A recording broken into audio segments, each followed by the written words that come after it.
Hi అండి, welcome to Padma home foods. నేను మీ పద్మ. ఈరోజు మన ఛానల్లో ఎంతో చల్లని కుల్ఫీ రెసిపీని మీతో షేర్ చేస్తున్నానండి. మరి వేసవి మండుతోంది కదండి. ఈ వేసవిలో చల్లగా ఐస్ క్రీమ్స్, జ్యూసెస్ తాగాలనిపిస్తుంది కాబట్టి ఇంట్లోనే చాలా హైజెనిక్గా మనమే ప్రిపేర్ చేసుకుంటే చాలా బాగుంటుంది. ఇక్కడ కుల్ఫీ ప్రిపేర్ చేసుకోవడానికి నేను ఒక 7-8 బాదాం, ఒక 7-8 జీడిపప్పు, 7-8 పిస్తా తీసుకొని గ్రైండ్ చేసి పక్కన పెట్టుకున్నానండి. ఇప్పుడు ఒక ప్యాన్ తీసుకొని అందులోకి ఒక 1/2 లీటర్ ఫుల్ క్రీమ్ మిల్క్ని వేసుకుంటున్నాను. ఈ విధంగా మిల్క్ యాడ్ చేసుకున్న తర్వాత ఈ మిల్క్లో నుంచి ఒక 2 టేబుల్ స్పూన్స్ వరకు ఒక బౌల్లోకి మిల్క్ని తీసుకోవాలంటే పచ్చి పాలనే తీసుకోండి. ఇప్పుడు ఈ పచ్చి పాలలో ఒక 1.5 టేబుల్ స్పూన్ కస్టర్డ్ పౌడర్ని వేసుకొని లంప్స్ లేకుండా మిక్స్ చేసుకొని పక్కన పెట్టుకోండి. ఇప్పుడు స్టవ్ ఆన్ చేసి మిల్క్ వేసుకున్న ప్యాన్ని స్టవ్ పై పెట్టుకొని మిల్క్ అన్నీ కూడా రోల్ బాయిలింగ్ అయ్యే వరకు కూడా స్టవ్ని లో టు మీడియం ఫ్లేమ్ పెట్టుకొని కుక్ చేసుకోవాలి. పాలు అడుగు బాగా మంటుకోకుండా కలుపుకుంటూనే మనం ఈ పాలని మరిగించుకోవాలండి. మనకు మీగడ అనేది వస్తుంటుంది కదండి. మీగడని పాలల్లోకి మిక్స్ చేసుకుంటూ అంచుల వెంబడి ఉన్న మీగడనంతా కూడా పాలల్లోకి అనుకుంటూ ఈ పాలన్నీ కూడా మరుగుతూ ఉంటే మనం కలియబెట్టుకుంటూ ఒక 5 to 6 మినిట్స్ పాటు మరిగించుకోవాలి. ఇలా మరిగించుకుంటూ ఉంటే పాలన్నీ కూడా కొంచెం కన్సిస్టెన్సీ అనేది, థిక్నెస్ అనేది వస్తుంది. ఇప్పుడు ఇందులోకి 4 నుంచి 5 టేబుల్ స్పూన్స్ వరకు షుగర్ని యాడ్ చేసుకుని షుగర్ అంతా పాలల్లో మిక్స్ అయ్యే విధంగా కలుపుకుంటూ మరిగించుకోండి. ఈ విధంగా పాలన్నీ మరుగుతూ ఉంటాయండి. మళ్ళీ పాలలోకి మీగడంతా అనుకుంటూ కలుపుకుంటూ ఇప్పుడు మనం ముందుగా గ్రైండ్ చేసి పెట్టుకున్న డ్రై ఫ్రూట్ పౌడర్ని కూడా ఈ పాలలోకి వేసుకొని మిక్స్ చేసుకుంటూ కలుపుకోండి. డ్రై ఫ్రూట్ పౌడర్ వేసుకున్న తర్వాత కన్సిస్టెన్సీ అనేది కొంచెం థిక్నెస్ అనేది వస్తుందండి. ఈ విధంగా పాలన్నీ కూడా మిక్స్ చేసుకుంటూ రోల్ బాయిలింగ్ అయ్యే వరకు కూడా కుక్ చేసుకోవాలి. ఈ విధంగా ఒక 2-3 నిమిషాలు మరిగించుకున్న తర్వాత మనం ముందుగా కలిపి పెట్టుకున్న కస్టర్డ్ పౌడర్ మిశ్రమాన్ని కూడా పాలల్లోకి వేసుకొని కలుపుకోవాలి. ఈ కస్టర్డ్ పౌడర్ వేసేటప్పుడు స్టవ్ని మొత్తం సిమ్లోకి పెట్టుకొని వేసుకోండి. అలా అయితే లంప్స్ లేకుండా పర్ఫెక్ట్గా వస్తుంది. ఈ విధంగా కస్టర్డ్ పౌడర్ మిశ్రమం వేసుకున్న తర్వాత స్టవ్ని మీడియం ఫ్లేమ్లోకి అడ్జస్ట్ చేసుకొని, అంటే లో టు మీడియం ఫ్లేమ్లోకి అడ్జస్ట్ చేసుకొని కొంచెం ఇలాచీ పౌడర్ని కూడా యాడ్ చేసుకొని కలుపుకుంటూనే కుక్ చేసుకోవాలి.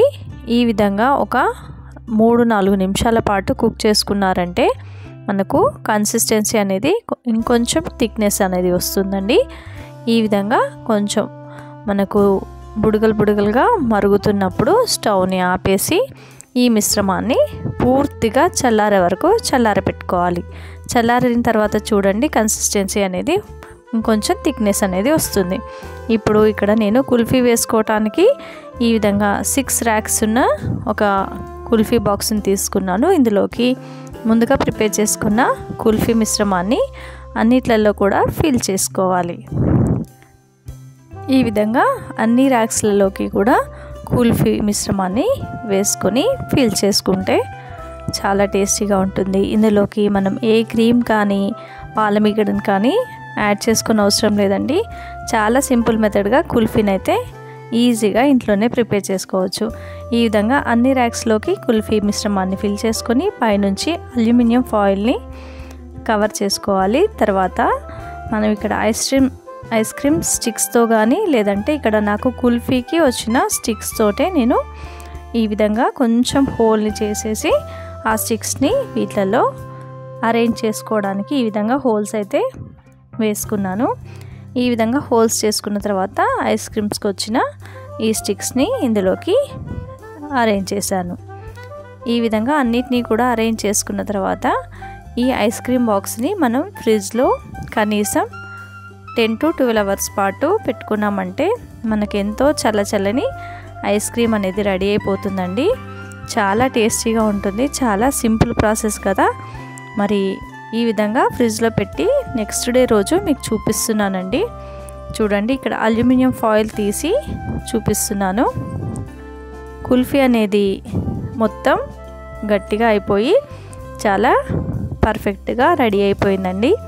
ఇప్పుడు మనం ఈ కుల్ఫీని తీయాలంటే ఇదే విధంగా తీస్తే రాదండి. కాబట్టి మనం ఒక బౌల్లోకి వాటర్ని వేసుకొని ఈ కుల్ఫీ బాక్స్ని వాటర్లోకి పెట్టుకొని 1-2 సార్లు డిప్ చేస్తూ తీస్తూ ఉంటే కొంచెం కుల్ఫీ అనేది లూజ్ అవుతుంది. ఈ విధంగా మనం మోల్స్ని బయటికి తీస్తే ఈజీగా కుల్ఫీస్ అనేవి బయటకు వచ్చేస్తాయి. చాలా సింపుల్గా ఈజీగా ఇంట్లోనే పిల్లలు అడిగినప్పుడు కుల్ఫీ ఐస్ క్రీమ్ని ప్రిపేర్ చేసి పెడితే పిల్లలైతే చాలా చాలా ఇష్టంగా తింటారండి. మరి ఈ కుల్ఫీ రెసిపీ మీకు కనుక నచ్చినట్లయితే తప్పకుండా మీరు కూడా మీ ఇంట్లో ట్రై చేయండి. మీకు ఎలా టేస్ట్ అనిపించిందో మీ ఫీడ్బ్యాక్ని నాకు కామెంట్ రూపంలో తెలియచేయండి. సమ్మర్ స్పెషల్ ఐస్ క్రీమ్ రెసిపీని మీతో షేర్ చేస్తున్నానండి. అది కూడా చాలా హెల్దీ వేలో without sugar, without whipping cream మనం ఏ విధంగా ప్రిపేర్ చేసుకోవాలో ఈరోజు వీడియోలో అయితే చూసేయండి. చాలా చాలా టేస్టీగా అదే టెక్స్చర్తో అదే టేస్ట్తో మరి ఏ విధంగా ప్రిపేర్ చేయాలో వీడియోలో అయితే చూసేయండి. వీడియో చూసే ముందు నా ఛానల్ని ఎవరైనా సబ్స్క్రైబ్ చేసుకోకపోయినా తప్పకుండా వీడియో మొత్తం చూసి సబ్స్క్రైబ్ చేసుకొని సపోర్ట్ చేయండి. ముందుగా ఒక 1/2 లీటర్ ఫుల్ క్రీమ్ మిల్క్ని తీసుకొని ఒక బౌల్లో వేసుకొని ఒక పొంగు వచ్చే వరకు బాయిల్ చేసుకొని ఈ ఫుల్ క్రీమ్ మిల్క్ని ఒక మిక్సింగ్ బౌల్లోకి వేడివేడిగానే వేసేసుకోండి. ఇలా వేడి పాలను వేసుకున్న తర్వాత ఇందులోకి మనము డ్రై ఫ్రూట్స్ని యాడ్ చేసుకోవాలి. ఇక్కడ 1 కప్పు వరకు జీడిపప్పుని, 1/2 కప్పు వరకు బాదాంని, 2 కప్పుల వరకు ఫూల్ మక్నాని వేసుకోవాలి. ఈ విధంగా ఇవన్నీ కూడా మొత్తం పాలల్లో డిప్ అయ్యే విధంగా కలుపుకొని మొత్తం అంతా మిక్స్ చేసుకోండి. ఇప్పుడు ఈ మిశ్రమాలన్నిటినీ కూడా ఒక 1/2 అవర్ పాటు నానబెట్టుకున్నామంటే ఇవన్నీ కూడా వేడి పాలల్లో చక్కగా నానిపోయి పాలు కూడా చల్లారిపోతాయండి. ఈ విధంగా 1/2 అవర్ తర్వాత మూత తీస్తే పాలు చల్లారిపోయి ఫూల్ మక్నా, జీడిపప్పు అలాగే ఆల్మండ్స్ అన్నీ కూడా నానిపోతాయి. ఇప్పుడు ఒక మిక్సీ జార్ తీసుకొని అందులోకి చల్లారిపోయిన ఈ డ్రై ఫ్రూట్స్ అలాగే పాలతో సహా వేసేసుకోండి. ఈ విధంగా వేసుకున్న తర్వాత ఇక్కడ షుగర్ వాడకుండా మనం ఇక్కడ డేట్స్ని అయితే వితౌట్ సీడ్స్తో ఒక 1 కప్పు వరకు వేసుకోవాలి. తర్వాత ఒక 1/2 కప్పు వరకు ఫ్రెష్ క్రీమ్ని యాడ్ చేసుకోండి. ఈ విధంగా ఫ్రెష్ క్రీమ్ యాడ్ చేసుకున్న తర్వాత ఇవన్నీ కూడా ఫైన్గా గ్రైండ్ చేసుకోవాలండి. ఎక్కడా కూడా జీడిపప్పు, బాదం పప్పు లేకుండా ఫైన్గా గ్రైండ్ చేసుకోవాలి.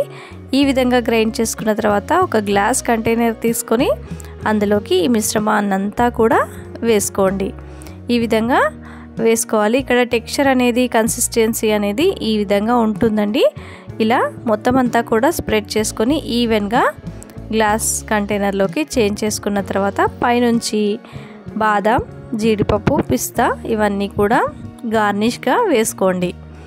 ఈ విధంగా గార్నిష్గా వేసుకున్న తర్వాత ఈ గ్లాస్ కంటైనర్పై క్యాప్ పెట్టేసి ఈ మిశ్రమాన్ని ఒక 2 అవర్స్ పాటు ఫ్రిడ్జ్లో పెట్టుకున్నామంటే మనకు ఐస్ క్రీమ్ అనేది రెడీ అయిపోతుందండి.